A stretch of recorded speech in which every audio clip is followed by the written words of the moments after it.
Herzlich willkommen in der Robotik-Ecke. Hier dreht sich alles, wie sich unschwer hier im Hintergrund bei meinem kleinen Cobot Joseph erkennen lässt, um das Thema Automatisierung und vor allem das Thema Automatisierung mit Robotik. Was Joseph und ich gleich zeigen werden, ist, wie man möglichst einfach, möglichst intuitiv und vor allem schnell zu einem Roboterprogramm kommt und das vor allem für jedermann.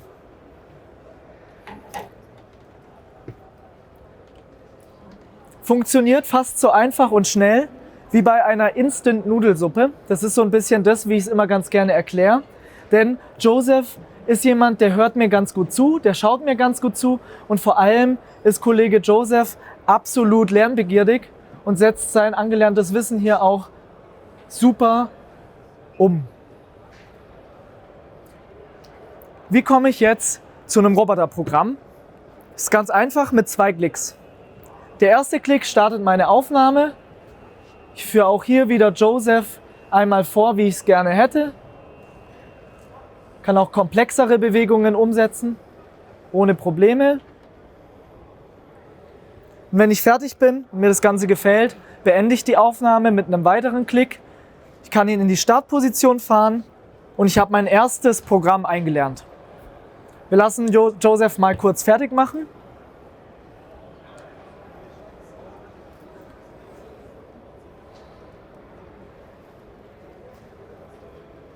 Das Programm ließe sich jetzt häufig unendlich oft wiederholen. Heißt, wir haben das erste fertige Roboterprogramm schon erstellt. Jetzt gibt es grundsätzlich 2 Modus oder 2 Modes, mit denen ich diesen Roboter hier betreiben kann und wie ich zu einem Programm komme. Modus 1 haben wir gerade schon gesehen. Der Roboter bewegt sich in diesem ersten Modus immer parallel und synchron mit. Bedeutet, der Roboter hört mir live zu und wird mir auch live folgen.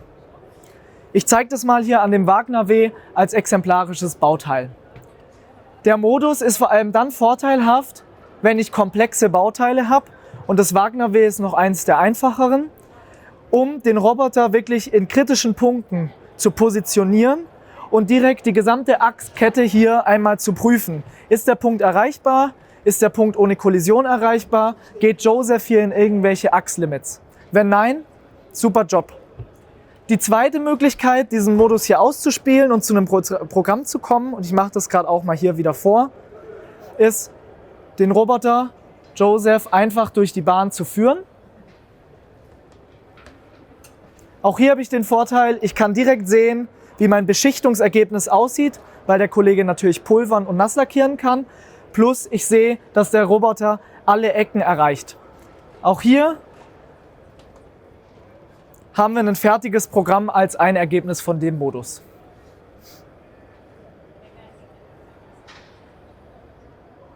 Bei allen Vorteilen von dem Modus gibt es trotzdem 2 kleinere Hürden, die man nehmen muss.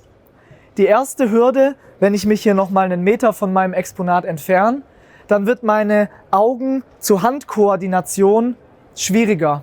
Heißt, für gewisse Bauteilgeometrien ist es nicht ganz so trivial, den Roboter hier durch die Bahn zu führen. Und der zweite, und das ist wirklich der wesentliche Punkt, der super wichtig zu verstehen ist, es ist eine Art der Online-Programmierung. Bedeutet, der Roboter muss online sein bei der Programmierung und kann während der Programmierung nicht arbeiten. Heißt, jede Sekunde, wo ich Joseph dafür nutze, zu programmieren, nehme ich ihn aus der produktiven Anlage und es kostet mir richtig Zeit. Deswegen gibt es den zweiten Modus, den ich auch gern einmal kurz vorstellen würde. Wie sieht der zweite Modus aus? Wir haben hier einmal zum Simulieren eine Verschiebeplatte. Wir simulieren hier einmal auf der linken Seite die Möglichkeit, offline irgendwo ein Programm zu erstellen. Bedeutet, hier in dem Beispiel ist die Schiebeplatte knappe 40 cm weg von Joseph. Könnte in der Realität auf Ihrem eigenen Schreibtisch passieren, es könnte in einer anderen Halle passieren, sogar hier auf dem Parkplatz von der Messe. Was ich tun muss, ich gehe hier nochmal in das User Interface, ich gehe hier einmal zurück in die Übersicht, wo ich beide Modi einmal sehe, und jetzt kann ich hier in den zweiten Modus gehen.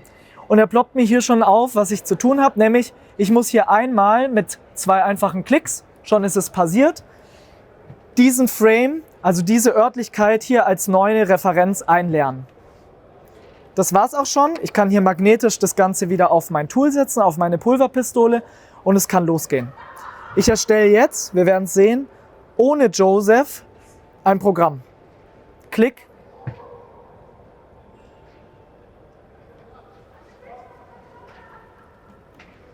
Und jetzt fahre ich was Untypisches ab, um die Genauigkeit später nochmal zu überprüfen. Es gehört nicht mehr zur Lackierbewegung, nur zu dem Showcase.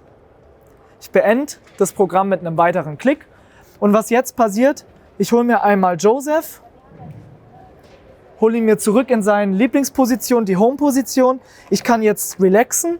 Und jetzt müssen wir uns vorstellen, Joseph hat gerade im Produktionslauf 1 Schaltschränke beschichtet. Und jetzt möchte ich hier das neue Produktionslos mit den Wagner-Ws starten. Wir simulieren das durch diese Schiebevorrichtung. Das W befindet sich jetzt eben in der Produktion. Bedeutet, Joseph kann jetzt loslegen. Wir haben hier eine Lichtleiste. Das simuliere ich hier jetzt durch einmal Start zu drücken. Und jetzt kann Joseph auch schon loslegen. Und ohne dass ich was tun muss, wird Joseph hier mein Wagner-W beschichten. Und nun sehen wir die Anfahrt zu den einzelnen Punkten. Wir haben hier 1 cm Abstand, damit es zu keiner Kollision kommt. Aber was man sehr schön sieht, Joseph arbeitet nicht nur äußerst schnell, sondern auch äußerst genau in allem, was er tut.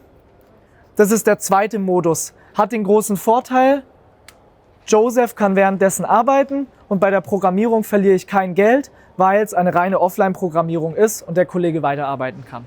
Was wir gerade gesehen haben, ist, wie ich mit 2 unterschiedlichen Modi zu meinem Programm komme. Was mir noch wichtig ist, ist einzelne Funktionen und Features von dem System zu highlighten, weil viele Kunden danach fragen. Wie funktioniert es jetzt im Durchlaufbetrieb? Wir haben gerade gesehen, es funktioniert, wenn ich am stehenden Bauteil aufnehme und es am stehenden Bauteil ausführe. Es gibt noch 2 weitere, also insgesamt 3 Varianten. Ich kann auch am stehenden Bauteil programmieren und im Durchlauf, also mit aktiver Fördergeschwindigkeit, hier das Programm abspielen. Dritter Modus wäre dann auch noch zusätzlich zu sagen, naja, ich kann das Ganze auch am bewegten Bauteil aufnehmen und dann in der Geschwindigkeit X wieder ausführen.